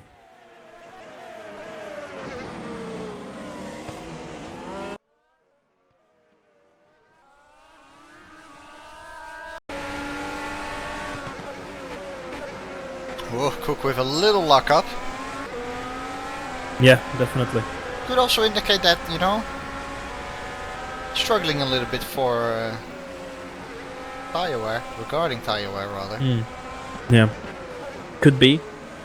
We saw it with Raby at Kota. I mean, he locked up every single corner he was braking for.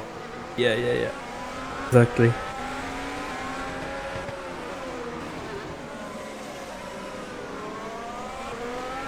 And I believe for the final couple of laps, Giro can help commentating on this race with 8 more laps to go. And all eyes are still on this battle for the lead, of course. Definitely the gap. You guys need any? Hello, Felipe. Hello, everyone. That's a big shame, man, that incident you've had in turn 1. I feel very sorry for you. But, yeah. Somewhat part of it it's as racing, well, that's isn't what it? happens Yes, sometimes. yeah, I was about to say it, yeah.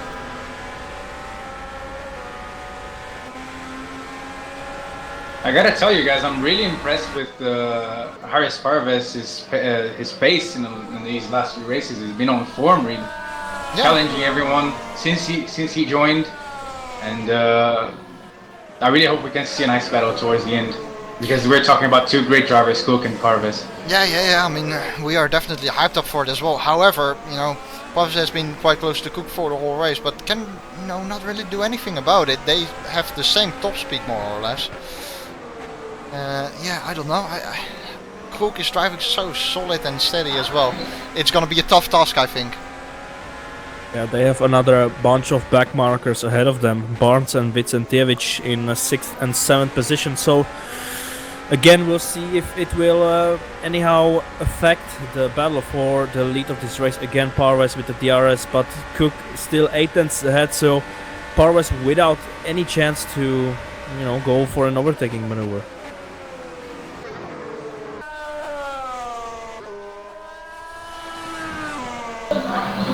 Oh, but Parvez just needs a clean exit throughout the last corner. That's all he needs. Yeah, and he had a good exit coming out of turn 2, and he's really close to David Cook, but not close enough.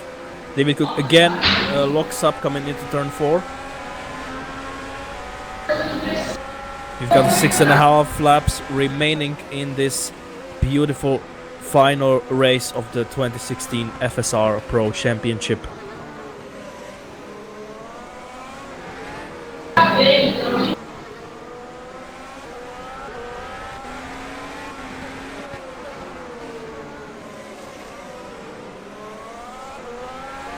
And there's a back marker in front of Cook. Hopefully they won't interfere. I mean, at the same time, it wouldn't surprise me if we see what we have had this race so far. Felipe, can you try to get the push to talk, maybe? Thank you. And again, the gap is pretty much the same like it was in the last couple of laps, so Yep. same story. Now they have the back It's markers Barnes, ahead right? of them. Yes, it is Yeah, Barnes. yeah. He Barnes. still has Andre Koetsman on his helmet. Okay, he goes very, very nicely out of the way. Look at Cook, by the way, trying to get some slipstream. It was very early out of the way. That's the way we want to see it, I guess. Yeah, definitely. And they have Vicentievich ahead of them as well. But I think that's going to be the last back marker that they will encounter in this race. Yeah, but the back markers are moving out of the way nicely so far in this race. If you ask Bailey, I think he would answer differently. Yeah, that's true. So, Parvez, how hungry are you, man? Are you going to put it all on stake, or are you going to be a little bit more cautious and take a more cautious approach? David Cook, I've got to tell you, he is doing a fabulous job at the moment. Definitely Nothing this is. guy is doing wrong at the moment. Like, Yeah. I can't think of anything. Yeah, he has everything under control. Perfect and solid drive from David Cook. And the gap is even bigger than it was before. Yeah, I have to say, thanks to this performance so far, definitely a deserved champion. Championship is not deserved because of one race, obviously, but he drives like a champion. Let's put it like that. Yeah, that's what I meant, basically. Very solid, stable race for him. Just needs to keep this up for, what is it, 4 more laps and that's it. Yeah, 4.5 laps remaining in this race. Yeah, since Parvis is quite, seems quite unlikely to get by, although Cook making a slight mistake there. I do want to turn my head again to Felipe Giro, because Felipe, you probably put in a lot of time, a lot of effort into this race, and it all went up into smoke into turn 1, obviously. I think you got a reasonably good start, but then you went 3 wide. Tell us or talk us through it a bit if you can. Well, I'll keep an eye on the battle as well, if you guys need to interrupt me. But yeah, I had a bad start. I don't think I had a good start. I think George had an even worse start from my point of view, and Cameron did a really good job launching off the line. And David has a little lock up on the first corner, but I don't think he's too close to catch him. But yeah, going 3 wide into turn 2 doesn't always work. I mean, I tried to give the guys a bit more space, but yeah, it doesn't really work, does it? I don't think it was any driver's fault, but could have been avoided. Could I have avoided? Could Cameron have avoided it? I don't think George could have avoided it, but could me or Cameron have avoided it? But yes, but if we did so, if we didn't do so, I mean, I don't think you can blame any of us. That's racing. That's a racing incident, at least in my view, and. My chance wasn't even that big, to be really honest. But yeah, I was always wanted to try to win the race. And unfortunately, it's really sad to retire in my home country, but I have to thank OFR for everything that they've done to me. It's been amazing. And to watch Cook and someone's won right in front of, that's Vicentovic. I think his engine is gone. He is indeed. His engine is indeed gone. He's a DNF he's out of the race. So that's 9 drivers remaining in this race. Well, that's a huge shame for Vicentovic, because he was in P6, if I remember correctly. Yeah. The nutrition rate around this race is much higher than I expected it. There are so many DNFs. Yeah, exactly. We have to pray for neither of the top 2 to have the same problem, because the temperature is higher than we already expected it. I think it's the highest temperature the whole year, 31 degrees. Could be, could well be, yeah. I mean, Felipe, how close are you to the actual track? I am 2 hours away. I've been to the track last year, and it was one of the best experiences of my life. I went to the stock car race there to see a lot of friends, a lot of my sim racing friends. It's really nice. Is it raining? No, it's hot as hell here in my city. Yeah, we can tell 31 degrees centigrade. As you mentioned, Felipe, it could well be the highest temperature we've seen all season. And I think I have to disappoint our viewers, but the gap between Cook and Parvis is only getting bigger, and you have to give massive credit to Cook because of that. Parvis still has got DRS, but he's nowhere near where he was before. Yeah, definitely. So 2 more laps to go. Is Cook using a bit more boost? Perhaps could be the case. And Paling, by the way, or Paling, I should say, has got some suspension damage on his car after all the encounters he has had, but he's sticking with the top 2 the whole time on his medium tires, of course. He's been the whole time in the background there, and yeah, he'll be the last out of the 9 finishers, 9 only. Yeah, huge attrition rate here. 21 drivers and only 9 finishing. It was, I have to say, unexpected. Yep, I completely agree.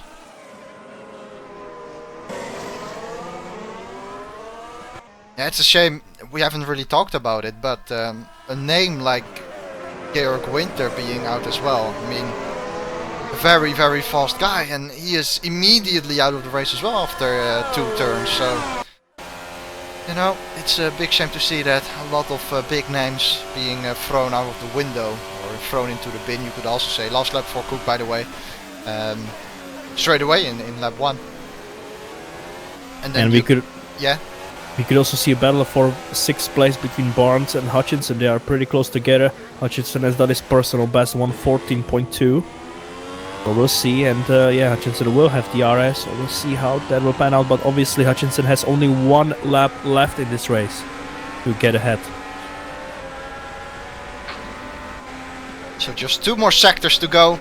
We already know that David Cook will be the new pro champion, and you've got to give this guy all the credits for it. Has driven superbly all season long. The last few races he was perhaps a little bit more cautious, but what else do you expect? There was a championship on stake for this guy, and I don't think many would have predicted to see him being the champion, but it is going to be the case. Just a oh, I hear crash noise. That is Zaharov. Oh, he's out of the race on the last lap. Wow, from P5, that's massive disappointment for him. And Cook comes to the line. And David Cook is officially the 2016 FSR Pro Champion. Congratulations. Yep, very well deserved. Congratulations to everyone within ACR as well. Fantastic achievement for him. He can be incredibly happy with that. I think we are waiting for Roger Saurov and Scrivens, but Saurov won't see the finish line, I'm sure. Yeah. What happened to him? I don't know really. The exit? Don't tell me he's gone over the curb. Huh? Ah, that must be an alt tap or something. Okay. He ends up in the grandstands even. So we're waiting for Scrivens then to wrap up this 2016 Pro Championship. He comes across the line now. And we see then David Cook taking it home. We said before it was very unlikely that he wouldn't get it, but still it has to be a huge relief for him that he does get it. And once more the congratulations go out to ACR and David Cook as well. Perhaps we can get an interview with him. That would be nice. I don't know if you can type it or something. Oh, I can type to him. The chat. See if he pops up.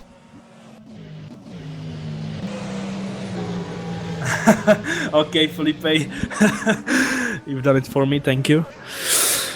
I really want to hear his voice for the first time. Yeah, well, I hear his voice quite often since he's my engineer in WC.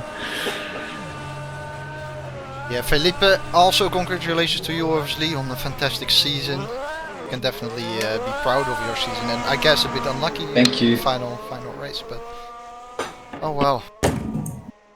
Yeah, I mean, I've been quite unlucky for this race, not only this race, but some other races as well, but that doesn't take anything away from David. He has been the best driver the whole year. He has been the benchmark for everybody, so big congratulations to him. And I hope to see him in Ace next year. Well said. For us to continue our battles as well.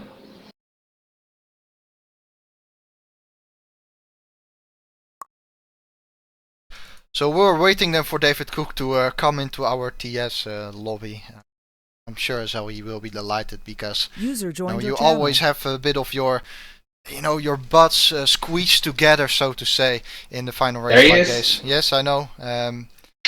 If turn 1 goes horribly wrong, you can be out of this race, and then you have a feisty Brazilian who could clinch it away from you, but as we said before, it was very unlikely. David Cook, massive congratulations to you, and what a solid race that was.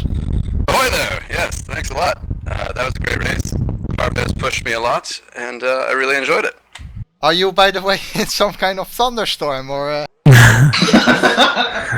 Does it sound like that? Yes, No, it does, mate, but no problem. Well, we'll keep it short then. Yeah, it seems a little bit fine as soon as you start talking again. So, any kind of thoughts? I mean, we had a little talk before the race. You said that, you were quite aware of the turn 1 chaos that could unfold. Absolutely. And to put it on pole position, that must have been quite a relief, because immediately you get, that turn 1 chaos, you put a little bit to the side because you're not right in the middle of the pack. Absolutely. I was happier after the pole position than I was after the win, because I knew I only needed to finish 12th. I didn't need to win, but because I got pole position, I knew I was almost guaranteed to finish the race. Yeah, exactly. So yeah, I can completely understand the happiness from that pole position then. How did how was the battle with Parves? I mean, I said it multiple times during the race. You looked so steady and stable. Stefanko even pulled out the words that you were driving like a champion. Was it that calm and solid and stable as it looked from the outside, or were you quite a bit afraid that this guy could launch an attack at the end or something like that? Well, it was a race of two halves. In the first half of the race, I was going quite steadily. I would have been happy to let him by if he got close enough. But in the second half of the race, I saw a lot of people had retired, and I think there were only 12 drivers remaining, and I only needed to finish in the top 12. So then I started racing, and then I started pushing and trying to keep him behind me. Right. Well, once again, massive congratulations, Stefanko or Giro for that matter. Even have you got anything to question, Cook? Congratulations, Davey! Thanks, Macy. We did it. Yeah, we certainly did it. Yeah, well, I'll just take this time to thank a few people. I just want to thank the Avid Chronic Racing Management, Chris Cobb, Mitchie Hoyer, and the OFR team, who in the first half of this season, a lot of my wins came with the help of OFR. Jeroen Kwekel, I knew a guy named this, and he helped me a lot. I used some of his setups in the first half of the season, which got me wins. And the other ACR drivers, Martin Stefanko, David O'Reilly, who I'm always asking about setup help, and the race directors, the broadcasters, the organizers. I'm really grateful to everyone, and thanks a lot. Yeah, very glad to hear that from you, David Cook, and a truly deserved champion. That's the final word I shall use. Giro, we said it before, I'm sure you gave it a roll during the practice. It has to be a bit of a disappointment to, be alongside of the track after lap 1 in your home race, but, you can be happy and really props to you. Definitely also a talent for the future, just like David Cook, of course. First of all, congrats, David. That's the first time I'm actually hearing your voice in the whole year. Yeah, and it sounds like he's driving on the bike with the wind coming by. It's fantastic. I think his fan is actually close to his microphone. Is that it? Okay. See, I knew it was some kind of wind. It is the fan. Yeah, go on. It looks like an earthquake or something, doesn't it? Yeah, but I have to congratulate David. I mean, he's been, as I said before, he was the best benchmark of the whole season. 21 points was not something that was going to be easy to take off, especially from him. And I would like to ask him something, which it is, have you saved some boost for the final laps? Because I saw you pulling away a bit from Harris, that you were really close together in the final few laps, and then in the final one you seemed gone. Yeah, not much. I had an extra leader to play with on the last lap. When I could see that Parves wasn't that close behind me, I didn't use as much boost on the straight, so I could have some more in the final 2 laps. Exactly, just like we thought. What happened to you anyway? I didn't see what happened to you. I was involved in a 3-way crash in turn 2, which involved Cameron Roger and George Winter. Unfortunately, we tried to go 3 wide through the second leg of the center S. That is not something really smart to do, and all of us got involved and all of us got collected. Yeah. All right. Well, we'll unfortunately that happened. Head out then, and we can talk about this later. We don't have to bore everyone on the broadcast, but thanks a lot, everyone, and thanks to the broadcasters. Yeah, thanks to you for all the driving. Stefanko, have you got a few final words before we close off this final broadcast of the pro season? Well, I really hope that you enjoyed the race as much as we did, because we certainly did. It was an amazing finish to this fantastic 2016 FSR Pro Championship. So yeah, FSR World Championship final race coming up in about an hour. So of course tune in for that, and yeah, that's about it. Yep, that's about it for me as well. Thank you all for coming out once again, even though the race was interfering a little bit with a real F1 race. By the way, Felipe and Cook, I don't know if you know it, but Rosberg has won it. There we go. Yeah, spoilers! Come on!